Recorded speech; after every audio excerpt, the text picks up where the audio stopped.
Hello! We managed to do one! Yay! Woot.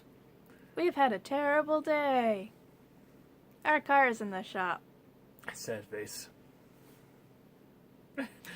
So, aside from eating too many carbs today, we will talk about Dracula. Yay. Not just Bram Stoker's Dracula. We'll talk about a couple others, but this is the main one. I assume everyone knows what a vampire is. I hope. It's a creature that sucks blood to survive, lives at night, in a coffin. Yeah, it's normally covered in grade school. Yeah. Gotta watch out for those things. In particular, Bram Stoker's Dracula, he is Vlad the Impaler, who is cursed to this life because his wife killed herself and he forsake God. That is that story. Well, I suppose in the book that doesn't. In the movie, that's what happens. Yes, this is the movie of Bram Stoker's Dracula from either the late 80s or the early 90s. Gary Oldman makes an awesome Dracula, by the way. Yes, Gary Oldman's a great actor, and Jonathan Harker is played by Keanu Reeves. Encountering vampires for the first time and going, whoa. As far as the book, I don't think they actually ever explain Dracula very well, other than he is a creature of the night. He can become fog, he can become a bat, he can control wolves. I think he can become a wolf. He's kind of a demon godmother. Yes. But as far as the movie version, is Winona Ryder in this too? I think she is one of the girls. Yeah, she's Mina. Okay. Yeah, Gary Oldman's primary power in this one is to go from a really creepy guy with a gigantic wig to a much hotter, younger self. And Anthony Hopkins is in this. As Van Helsing. Yes, so this has a lot of names in it. I had only seen Dracula Dead and Loving It when I was a kid, so the first time I saw this, I was not prepared. So not prepared. But yes, the story covers how Jonathan Harker gets wrapped up in Dracula's story, and him coming to England to get Carfax Abbey, and him finding Mina, who in the movie is the reincarnation of his lover / wife, and trying to possess her. As you often do. And this is, of course, one of the many remakes and slight reimaginings of the original Universal Studios Dracula with Bela Lugosi. But it doesn't stick to the Bram Stoker novel very much, in my opinion. Yeah. Like, I got a few things. Like, you have to get a few things right, but they veered off quite a bit. Yeah. I don't... Well, it's like, is it really spoiling it if I'm like, spoiler, Dracula dies. Dracula always dies. Oh, but Punk escapes in the book, doesn't he? No. I can't remember. I'm almost positive they kill him in the book because Mina becomes Mina again. Okay. Because at the end, she and Jonathan have a kid, and they're like, we will never tell her or the kid what happened. Yeah. I don't know. It's either that or he let her go and for his freedom, but it's been a while since I've read it. It was very boring. It's written in, like, missives to people. It's letters back and forth, and some of it's shorthand, and ugh. Yes, if you want a good modern retelling of Dracula, this is one to go for that's not in black and white. Especially if you don't want your vampires to glitter in the sun. Yes, and Dracula Dead and Loving It, I'm pretty damn sure, is directly parodying this particular interpretation. It has to be. Because he's the got wig. the same exact giant wig.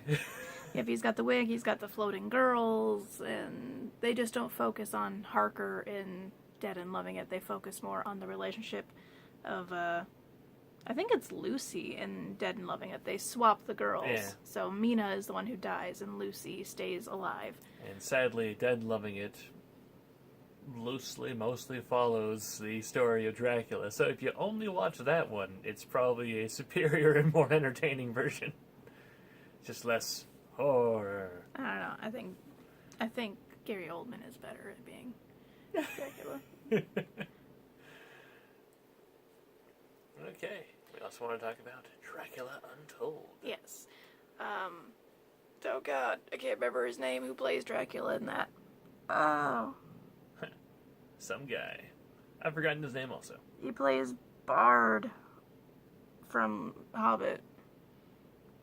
Yeah. Okay, well, my brain's not gonna work. Anyways, Dracula Untold is how Dracula became Dracula in their universe. In that universe, Dracula is the leader of a kingdom who must give up slaves periodically to another kingdom that kind of owns them, like a tax kind of thing. They're called the Ottoman Empire. It was a real thing. Well, it's a fake scenario, so... Anywho, so instead of giving up his son like he was supposed to, Dracula wages war on them. And he cannot do it alone, so he goes to a cave where he was told there is a monster.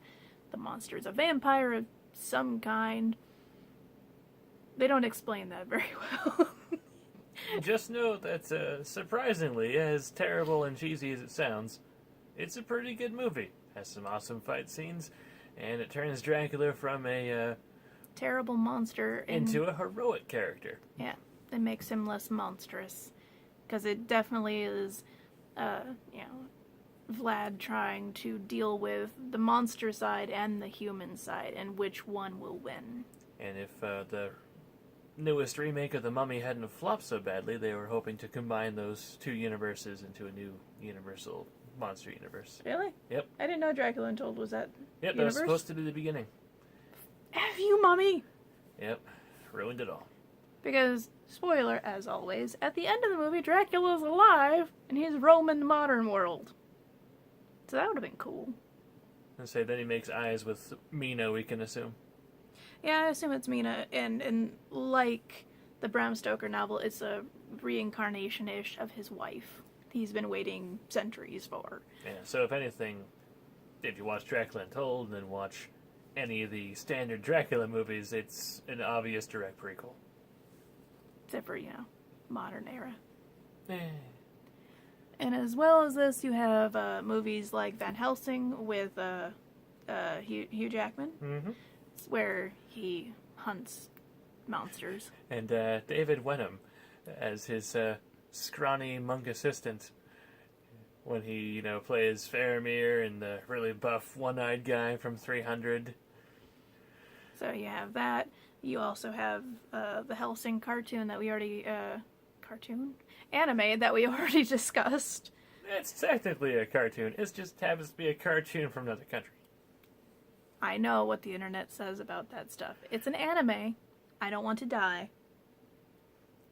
I find it acceptable either way because when you read manga or watch anime and they make reference to American cartoons, they say, "Oh, that American anime." It's just animation, but yeah. but regardless.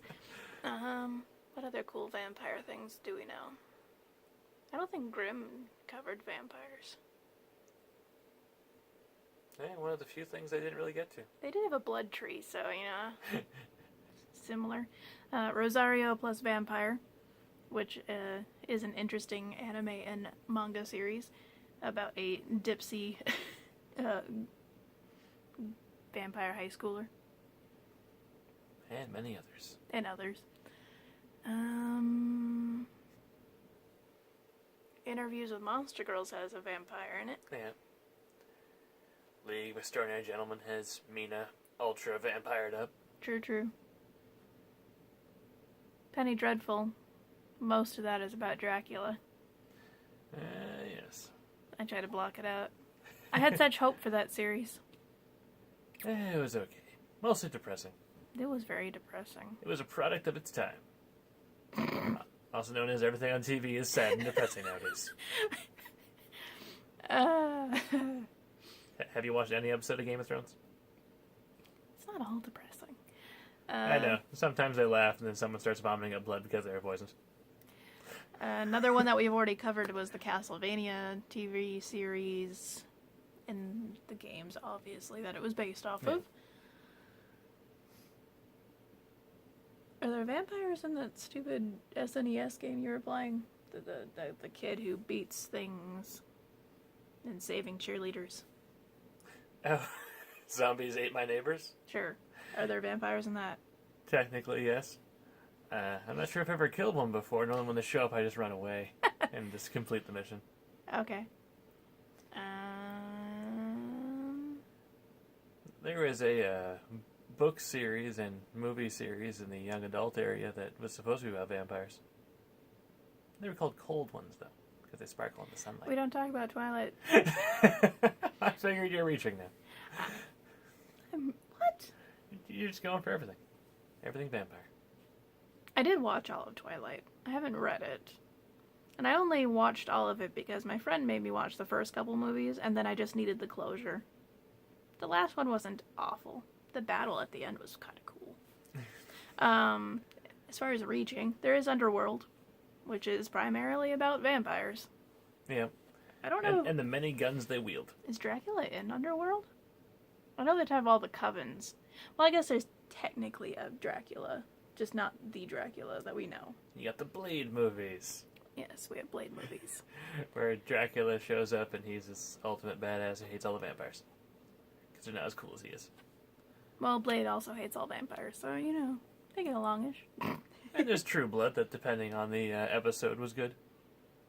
I hated the fairy. No, not the fairy, the Dryad.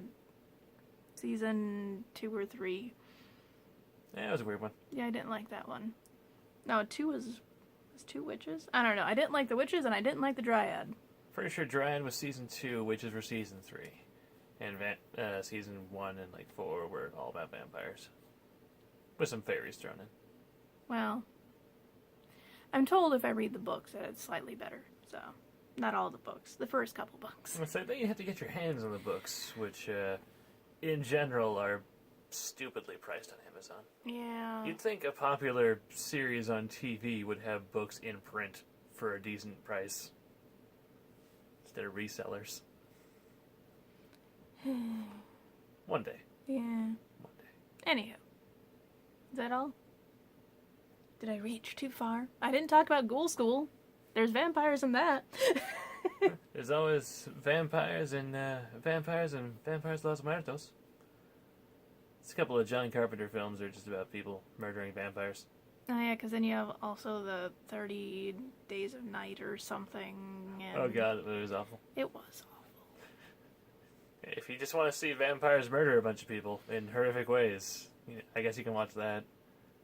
But it also was a product of its time. You know, the 2000s, where horror movies just consisted of fuck tons of blood. For reasons. And now we live in the age of jump scares. Anyhow, yes, I think we're reaching now.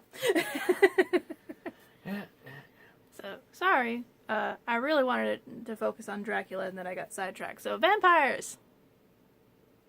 If it involves Dracula, it's normally pretty awesome. Normally. I don't know. I never did watch Scooby-Doo Meets Dracula, so I'm sure that exists. I have no doubt it exists. He's got to think about it now. It's probably true. I think I've also seen Batman versus Dracula. Yes, I think that one exists too. But that's okay. I think we'll go. He has more Mario Odyssey to play. We're at Bowser's Keep. Pretty crazy. Yes. And then we gotta find all the things. Most planets only have one moon. This one apparently has 999. I did like New Donk City, though. That was pretty cool. Yeah. I know nothing about Donkey Kong's universe, but that was pretty cool. Yeah, you don't need to know too much. I mean, you got Donkey Kong with 3 to 4 screens, depending on which arcade version you play. And I think it was also partially based off of Mario versus Donkey Kong series of games. Then they made 2 of those, where they have little Marios and little Donkey Kongs fighting like lemmings. It's weird. I think we're getting boring now. Yeah. Okay. So, we'll be back tomorrow for the Halloween. Yay. So, stay spooky until then. Bye. Bye.